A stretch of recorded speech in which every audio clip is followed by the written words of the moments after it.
The results of the September ACIP policy meeting are all over the place, and we really need to talk about it. To get a better idea of what in the world is going on, I'm joined by a very special subject matter expert to get to the bottom of the craziness. Sound good?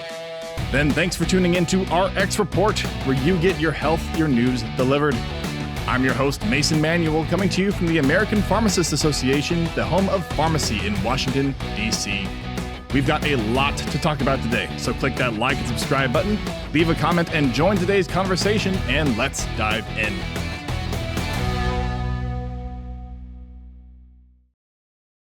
I'm joined today by Dr. Richard Deng. Dr. Deng is an APhA member and an associate professor of clinical pharmacy and assistant director of residency programs at the University of Southern California's School of Pharmacy. He's also the vice chair of the Immunization Action Coalition of Los Angeles County and a director at large on the board of directors for the California Immunization Coalition. He's currently a liaison member of the COVID-19 vaccine work group with the CDC's Advisory Committee on Immunization Practices, aka ACIP. He's here to talk with us about his testimony at the latest ACIP meeting. So, Dr. Deng, welcome to the show. Thanks for having me. It's great to have you. So you were selected for public comment during the ACIP meeting. What really was your message?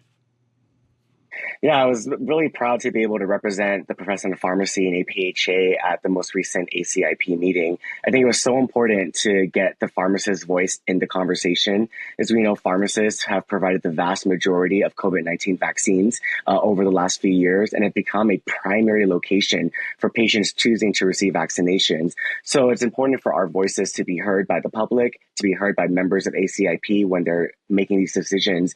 And our point, the main point of my testimony was that, pharmacists are an accessible point of care and that we need to preserve pharmacists' ability to be able to provide vaccination to our patients. One of the policy items that was being considered by the ACIP this time was to require a prescription for the COVID-19 vaccine. And I was concerned that that would have greatly limited access to patients seeking to receive vaccinations from their local pharmacies. So what really are your thoughts on that? You're saying that it would greatly limit the ability of patients to get COVID vaccines. Do you have any other takes on a prescription possibly being required for the COVID vaccine? Yeah, absolutely. So I think when we look at pharmacy authority across different states, we know that they're governed by state law, so every state's going to be a little bit different. The pharmacist's ability to initiate or prescribe a prescription for a vaccine greatly varies. In some states, pharmacists can initiate that prescription. In other states, they cannot. In some states, their authority to provide vaccinations includes both the prescription and administration, and in some, just solely the administration. So that would have already introduced huge barriers for those pharmacists who are practicing in states where they don't have the explicit authority to initiate a prescription. We already saw a whole lot of confusion with the rollout of the COVID-19 vaccine when the issue was just around administration according to an ACIP recommendation. And so to introduce a whole new layer of barriers with the requiring of a prescription, that would have greatly reduced access. And there's already a lot of debate around it. I imagine that would just make the already kind of confusing spaghetti of policy around the vaccination even more so confusing. Yeah, absolutely. I mean, patients are used to just walking into pharmacy, asking for a vaccine, filling out a questionnaire, and then receiving the vaccine. Then tell them that, okay, sorry, you can't get your vaccine today. You have to get a prescription for your primary care provider. That would be incredibly disruptive to most patients' habits and would have, frankly, discouraged some patients from even receiving the vaccine at all. So, Dr. Deng, you're an APhA member and one of the many pharmacists trying to navigate the seemingly light speed changes happening around immunization, especially right now. I mean, it's never easy, but right now is especially difficult. How does someone like you really keep their head above water and provide care to patients while still following the laws that are consistently changing? I think this is where I appreciate our national organizations like APhA and others who are putting out information through their emails, through their listservs, through their social media. It is incredibly difficult to try to keep up with what is happening. And so I appreciate having those updates coming in from those who, have the time and ability to stay up to date. And I try to provide those updates to my peers and colleagues as well. I think we saw a lot of confusion over the last few weeks about the rollout of the new COVID-19 vaccine. And it was very reminiscent of when the pandemic first started, when there was new information every day that was coming out. So we had a little bit of deja vu with that experience. I can't even imagine like trying to navigate that spaghetti during COVID, and right now, thank goodness we are mostly seemingly on the tail end of the pandemic. But it doesn't seem to be making pharmacists' job any easier, simply because of all of the changing policies and realities around this new vaccination or updated vaccination. Yeah, I mean, pharmacists, we should be spending our time talking with our patients, educating them, and helping them get the care that they need, which includes vaccines. So it's incredibly difficult to expect someone who's having a busy work day and work shift, with all their other responsibilities, to keep up with what's happening politically and what's happening at the federal level when there's new information that's coming out that changes the way that they've been doing things for years. So speaking of new information coming out, we now know the results of the ACIP meeting just this past week in September, and we know that the COVID vaccination will at least not be recommended for a prescription, and it got by that with the skin of its teeth, really. There was a tie-breaking vote there. So where do we really go from here in terms of what's next for vaccination? Yeah, I think it was both reassuring and discouraging to see that the ACIP policy on requiring a prescription ended up being defeated with a tie vote. I'm glad that there are members of the ACIP who heard the concerns and who questioned the policy and who voted against it. So that was reassuring. And so a prescription will not be required according to ACIP recommendations for this upcoming rollout. What we did see coming out of the ACIP is a recommendation to receive the COVID-19 vaccine. So to be clear, the ACIP committee did discuss some of the risk and benefits involved. They were very concerned about healthcare providers providing informed consent, but ultimately did recommend that individuals over the age of 6 months be considered to receive a COVID-19 vaccine through shared clinical decision making. And that is a process that we've seen, recommended in ACIP policy for other vaccines before, such as RSV and HPV, for example. So this is a process that we're very familiar with. But the bottom line is that the vaccine is recommended for the general population after having a discussion with the provider about the risk and benefits of the vaccination.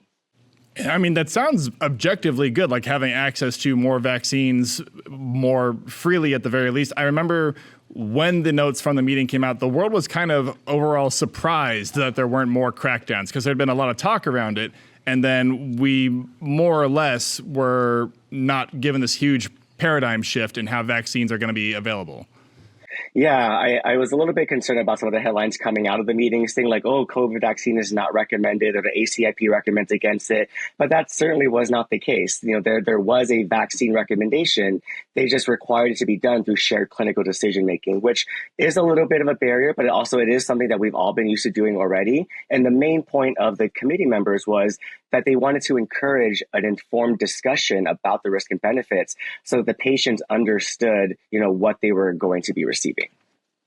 So you were extremely involved in this process with the ACIP meeting. How can other pharmacists like you get involved in ACIP? Because I'm sure that they would be very interested in kind of shaping the future of immunization going forward.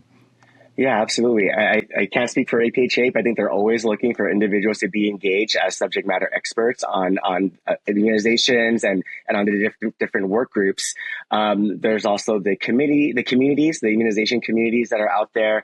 But I think just keeping up with when the ACIP is meeting. In general, there are about 3 regularly scheduled ACIP meetings. The one that happened in September was a special ad hoc meeting that they put on, specifically focused on COVID and other things that the committee wanted to prioritize to discuss. But these meetings are generally announced well in advance. They typically occur over 1 to 2 days, and you can participate remotely. So you don't have to travel out to Atlanta where the committee is meeting. And the thing to keep in mind is if you want to be engaged with those meetings, you can attend and watch live.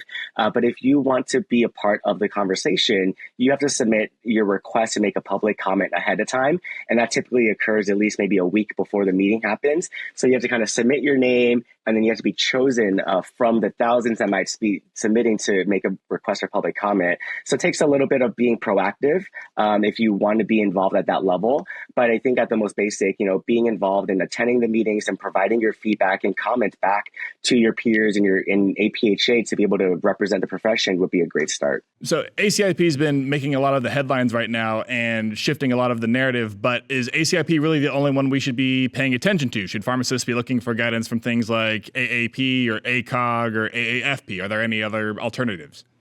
That's a great question. For decades now, ACIP has been considered the gold standard for vaccine recommendations because of their really strong process that they had to evaluate recommendations and make recommendations. And there was a process that was inclusive. It was a process that included national medical and pharmacy organizations, including AAP, ACOG, AFP, and APHA. And for many years, the ACIP recommendations and immunization schedules were co-endorsed by all of these organizations. But with the current administration, unfortunately, the composition of ACIP and their structure and the way that they've been working through making recommendations has not really upheld their standards. They have diverted away from their commitment to the evidence to recommendations framework. They have diverted away from the grade framework to evaluate their literature. And they have excluded national organizations, including APHA, AAP, ACOG, and AFP, and others, from participating in the meeting and in the work groups and contributing to the conversations. So over the last few months since this has transpired, many organizations have refused to endorse the ACIP recommendations and have chosen to release their own. And so unfortunately, that means we no longer have synchronized recommendations where we can go to one source and find the gold standard. Now we kind of have this fragmented framework where we have to look to each individual organization to see what is being recommended by those experts. And so ACIP may not be the only source moving forward for vaccine recommendations. And we would encourage pharmacists and healthcare providers to look to organizations like AAP for recommendations for pediatric populations, AAFP for recommendations for adults, and ACOG for recommendations for pregnant patients. There may be other national organizations who are releasing or co-endorsing other recommendations as well. But those three have really stepped forward to provide gold standard recommendations for the populations in which they are experts in. It sounds almost like the news where you can't just have one potential source. You have to go to a couple of different sources and then make your own educated decision from that kind of differing opinion across multiple channels. Yeah, unfortunately, that is the situation I think we're going to find ourselves in as pharmacists and healthcare providers, where we have to kind of piecemeal some information together. And I'm not saying that ACIP will not be a good source of recommendations. They can certainly serve as a foundation and baseline. And then pharmacists and healthcare providers can use their clinical discretion to use recommendations from other groups to supplement their knowledge and recommendations to provide the best care to the individual who's in front of them. Dr. Richard Deng, thank you very much for being on RX Report. We loved having you. Thanks for having me today. And that is our show. If this episode made you want to talk to Dr. Deng, then click that like and subscribe button to stay in the loop. What did you think about what we spoke on today? I'd love to hear your thoughts in those comments below. Our executive producer is Rob Hodges. Our creative producer is Kate Erdmann. And until next time, I've been your host, Mason Manuel. Be sure to tune in next Tuesday for more RX Report, where we will be launching our new American Pharmacist Month launch episode. But till then, bye y'all.